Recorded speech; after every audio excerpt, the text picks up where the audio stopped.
সংবাদের মাধ্যমে সমাজের যে জায়গাটাতে সমস্যা হচ্ছে ওই জায়গাটাকে দ্রুততার সাথে আমরা অ্যাড্রেস করা, বাট এটা যাতে অপসাংবাদিকতা বা অপতথ্যের ভিত্তিতে না হয়। আপনারা এখন কম্পিটিশনের যুগ, এতগুলো চ্যানেল, দেখেন রাজবাড়ী একটা খুব ছোট জায়গা, এখানে কিন্তু বাংলাদেশের প্রত্যেকটা ইলেকট্রনিক মিডিয়ার কিন্তু প্রতিনিধিরা আছেন, এখানে প্রিন্ট মিডিয়ার প্রতিনিধিরা আছেন, যার কারণে হচ্ছে কি আপনাদের মধ্যে একটা প্রতিযোগিতা থাকে যে কে কার আগে নিউজটা এয়ারে দিবে।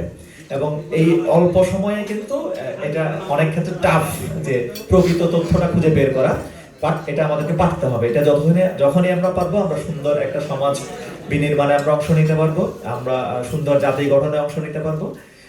এই বলে আমি আমার সংক্ষিপ্ত বক্তব্য শেষ করছি এবং আমি ক্ষমা প্রার্থনা করে নিচ্ছি যে আপনারা জানেন 18 তারিখ থেকে এই জেলায় কনস্টেবল রিক্রুটমেন্ট হবে, ট্রেনি কনস্টেবল রিক্রুটমেন্ট, এবং সেই হিসেবে 11টার সময় আমাদের একটা জুম মিটিং আছে। হঠাৎ করে এখন জুম মিটিংটা এমন যে 2-4 ঘন্টা আগে হঠাৎ করে বলে যে একটা মিটিং আছে। এটা আসলে গতকাল যখন আমি প্রোগ্রামের দাওয়াত পাই তখন কিন্তু এই প্রোগ্রামটা ছিল।